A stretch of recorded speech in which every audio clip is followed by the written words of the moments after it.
What if everything you knew about what is and isn't halal is totally wrong? What if you found out that the very meat you eat isn't really halal? In a multi-billion-dollar industry such as the halal industry, there are so many hidden disturbing truths that have threatened the integrity of halal meat. It's shocking, but unfortunately a sad reality. Over the last couple of months, One Path Network has launched an investigation alongside industry experts, scholars, and halal certifiers to find out what is truly going on in the halal industry.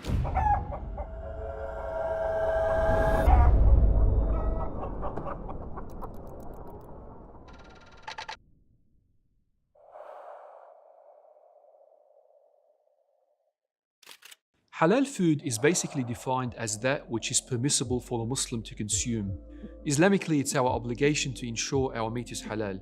It's good to mention a principle that we find in Usul al-Fiqh that the scholars mention. They say everything around you is pure and halal until proven otherwise. There are exemptions to it, one of it being meats. When it comes to meat, it's actually the opposite. All meat is haram until proven otherwise.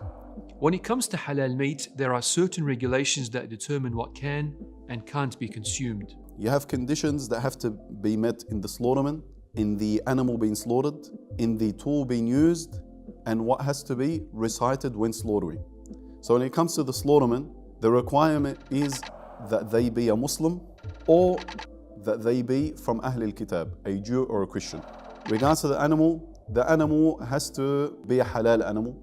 Chickens, halal, cows, sheep, goats, they're all halal. Then the tool that you use, the requirements is that it be a sharp tool, preferably made from metal that cuts with the least amount of pain. And then also when the slaughter is happening, the name of Allah must be mentioned. Traditionally, fulfilling these requirements has never been a problem for Muslims. But now, due to the large-scale global demand for meat and the development of modern technology, the halal slaughter process as we know it has been met with new challenges. Now you're talking about companies that are worth billions of dollars that are slaughtering hundreds of thousands, if not millions of animals, on a weekly or a daily basis. So with that, it comes with a lot of ambiguity. Are these conditions that are specified in Sharia being met in these animals that are being slaughtered, or are they not? With increasing demand to streamline the halal slaughter process, many compromises have unfortunately been introduced. This includes the increased difficulty to state the basmala, cross-contamination with non-halal meats, and the use of stunning before slaughter. With such drastic changes paving their way into the industry, pressure has mounted on halal certifiers to work with abattoirs to ensure that halal regulations are still being met. Ideally, halal certifiers would be responsible to oversee the slaughter process and allow Muslims to identify what meats are halal.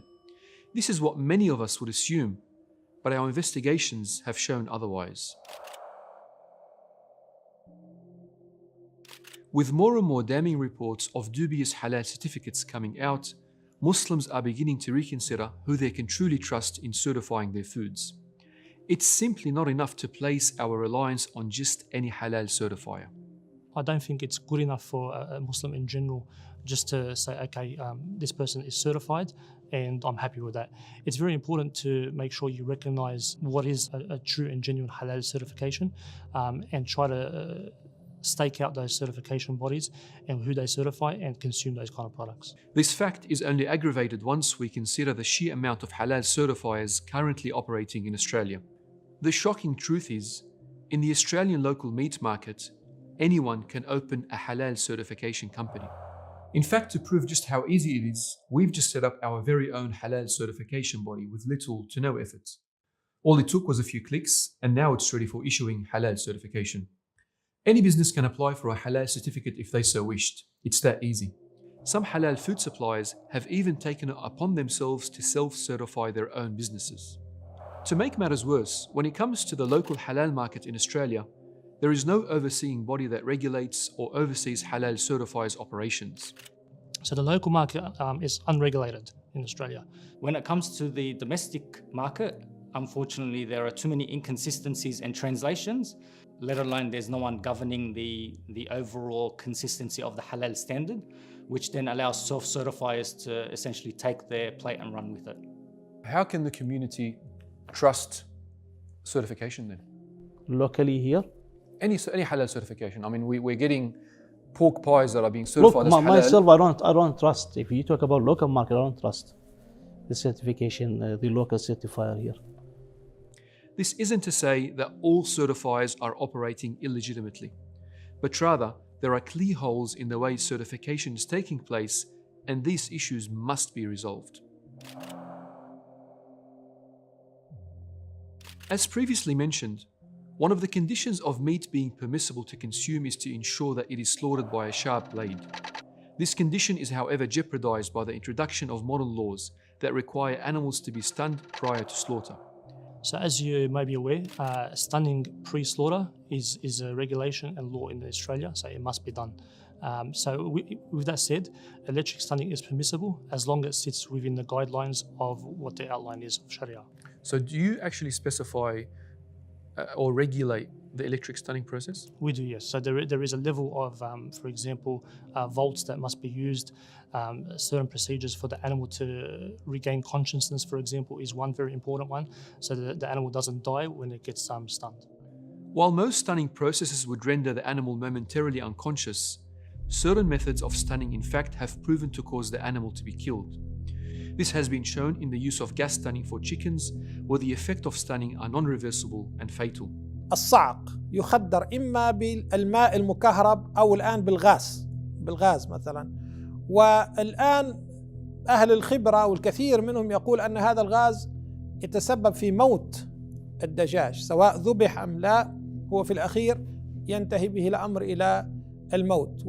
هذه إشكالية شرعية كبرى جدا، لأن هذه الدجاجة قبل أن تذبح، قبل أن يقطع المريء والحلقوم والودجان، هي في حكم الميتة. This gassing of the chickens is very problematic. Chickens that are gassed tend to die before you've even slaughtered them. That's problematic. Does that make them halal to consume? That becomes haram. The animal has died before slaughtering it as a result of the gassing. It's haram to consume. Although gas stunning has, for the most part, been declared Islamically unlawful by the majority of certifiers, our investigations have shown otherwise. No, we don't accept gas stunning, and none of the international standards accept gas stunning. I'm talking about ISMA in Emirates, I'm talking about HAC in Turkey, SMEC, JAKIM, MOIS, all these standards, they don't accept gas stunning. In UK and Europe, a long time ago, they used to call it gas killing, not stunning. In Australia here, I don't know why some of the local certifiers accepted it. It's only accepted locally, but overseas not accepted.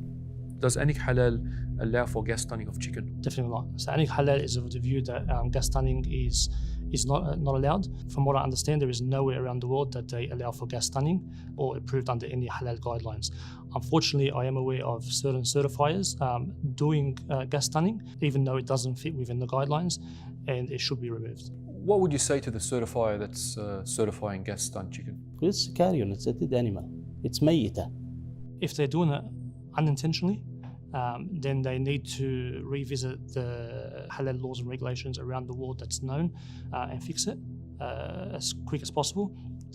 If they're aware of it, it's a catastrophe, even worse, because we are putting something that's non-halal into the consumer's hands and into obviously their families and so forth. Our investigations have revealed that one of Australia's most prominent halal certified chicken slaughterhouses is currently using gas stunning.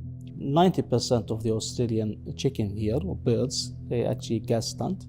And why does the industry use gas stunning at the moment? From a business perspective, it's much cleaner, it's more efficient, and it's a cheaper process, okay? But halal integrity, it's not halal. We sat down with a Muslim slaughterman who worked at the facility. We have hidden his identity for his own protection. This is what he had to say.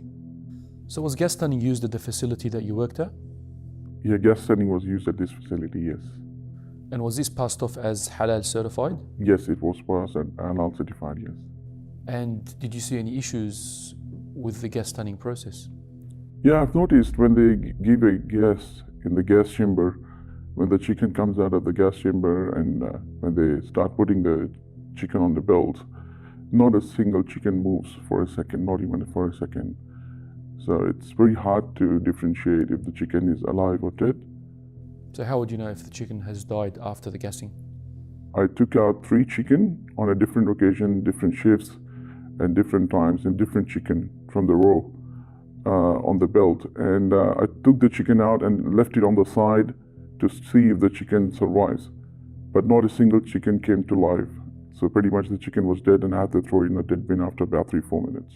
So after the gassing, the chickens died? Yeah, after the gassing, when the chicken comes from the belt, the chicken died. The chicken was dead. We done our own experiment in gas stunning. We've got scientifically approved report 7 out of 10. That's the figure we've got. They actually killed from stunning. 70%. So 70%. I have taken some birds out of the line and then put them on the floor, but unfortunately none of them they survived. None of them they came back to life. So the gas stunning, maybe from non-halal perspective, it may be okay for them, but I do not condone the gas stunning should be employed in the halal industry. And would you feel comfortable eating the chicken that was slaughtered in that facility? To be honest, I gave up chicken since then. I'm not eating any chicken. The question as to whether or not gas stunning can be regulated to meet halal standards into the future is up for debate. However, the way the process is carried out today is completely out of the question for multiple reasons. The lack of scientific evidence made public by certifiers, and underlying confidentiality agreements between certifiers and abattoirs giving no transparency to the community. Yet, gas stunning is only a fraction of the deeper-rooted problems plaguing the halal industry. The industry is riddled with dishonesty, financial corruption, negligence, and more. Now I know what you're thinking. This is way too overwhelming to digest, and there's little we can do. Some say it's simply too impractical to feed millions of people through halal processes and we should no longer bother. Well, actually, no, not really.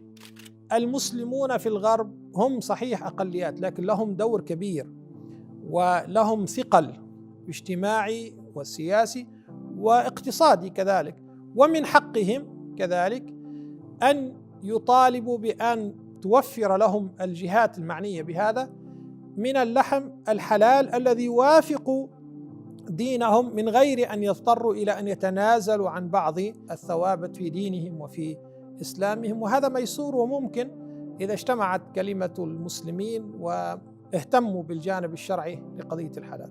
As a matter of fact, as of right now, there are several countries that have a working sustainable halal processing model that feeds millions of people on a daily basis. The Australian government itself has proven to uphold halal standards when it comes to the export market by enlisting an independent regulatory body to oversee all halal certified operations. Why is it that the same scrutiny is not being applied to the local halal industry within Australia? Why is it that high standards can be set and maintained for vegan, kosher, and organic products, but not for the halal industry? The truth is, if there's anyone who could make the biggest impact, it's you, the consumer. You have the power to change everything wrong with the halal industry. First and foremost, as consumers, and being myself personally, we need to start demanding for our certifiers, our Islamic leaders, for an independent body to come in and oversee the halal industry. Number one, this will give everyone the confidence that everything is followed to a standard and is being managed properly. It gets rid of the self-certifiers, which is currently happening at the moment, which then allows people to doubt the industry. Be aware what's around you. Things will change, times will change, and it's all in the process, but things take time. We'd like for the Muslim community in general to work with us and hold people accountable that are not following the processes. It all comes back to the consumer. We are the consumers, and if these companies or these slaughterhouses and these halal certifiers see that there is genuine concern in the Muslim community for more regulation to take place, more transparency, then you'll see them falling in line. But if there's no concern, then we can't really expect any change, and we can't blame really anyone but ourselves. You can choose to be empowered with knowledge about just how halal your food really is. Businesses and industries make decisions based on how we as consumers spend our money. And through this, we can ensure our voices are heard. For Muslims, eating halal isn't just about avoiding haram. It's about pleasing Allah subhanahu wa ta'ala. It's about obtaining the blessings of Allah in our lives. As the Prophet sallallahu alaihi wasallam said, Allah is pure and only accepts that which is pure. So by consuming halal, we ensure that we have the blessings of Allah in our lives. We become those who have their supplications accepted and become those who are beloved to Allah. And if we truly want to experience the fruits of obtaining Allah's pleasure, then we need to act now. If you enjoyed this video along with all the other content that One Path Network produces, please support us so we can create more beneficial content for the world. Go to onepathnetwork.com and you can support us from as little as $1 a day. Jazakumullah khair for your support.